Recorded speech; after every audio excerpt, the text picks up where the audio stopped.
سورہ اخلاص۔ اعوذ باللہ من الشیطان الرجیم، بسم اللہ الرحمن الرحیم۔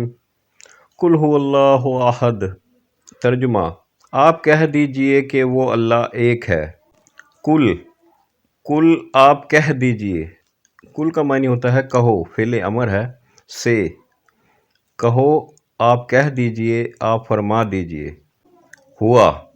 ہوا مین وہ، ہوا واحد مذکر غائب کے لیے استعمال ہوتا ہے، ہوا وہ، اور اس کا جمع ہے ہم، وہ سب۔ واحد کے لیے استعمال ہوگا ہوا وہ۔ اللہ، احد یکتا، تنہا، اکیلا۔ قل هو اللہ احد، آپ کہہ دیجئے کہ وہ اللہ ایک ہے۔ اللہ الصمد، اللہ بے نیاز ہے۔ اللہ الصمد، صمد کا معنی بے نیاز، جو کسی کا محتاج نہ ہو، سب اس کے محتاج ہوں۔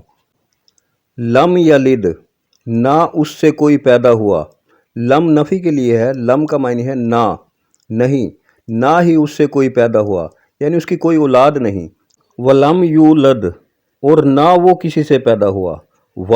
اور لم نہ، نہیں، یولد وہ کسی سے پیدا ہوا، وہ کسی سے پیدا نہیں ہوا، نہ اس سے کوئی پیدا ہوا، نہ وہ کسی کی اولاد ہے، نہ اس کی کوئی اولاد ہے۔ وَلَمْ يَكُنْ لَهُ كُفُوًا أَحَدٌ، اور نہ کوئی اس کا ہمسر ہے۔ وَلَمْ، اور، لم نہیں، اور، وَلَمْ اور نہ ہی، يَكُنْ لَهُ اس کا، یکن کا معنی ہے ہونا، لہو اس کے لیے، اس کا، لا کا معنی کے لیے، اور ہو ضمیر ہے، اللہ تعالیٰ کی طرف ہے، اس کے لیے، اس کا، یعنی اس کے برابر کوئی نہیں، اس جیسا کوئی نہیں، تو یکن ہے، لہو اس کا، کفواً برابر، ہمسر۔ وَلَمْ يَكُنْ لَهُ كُفُوًا أَحَدٌ، اور نہ کوئی اس کا ہمسر ہے۔ اور لم نہیں، یکن لاہ ہے کوئی اس کا، کفواً احد برابر کا کوئی بھی، اس کے برابر کا کوئی بھی نہیں، اس کا ہمسر کوئی نہیں، اس جیسا کوئی نہیں۔ قل هو اللہ احد، آپ کہہ دیجئے کہ وہ اللہ ایک ہے۔ اللہ الصمد، اللہ بے نیاز ہے۔ لم یلد، نہ اس سے کوئی پیدا ہوا ہے۔ ولم یولد، نہ وہ کسی سے پیدا ہوا ہے۔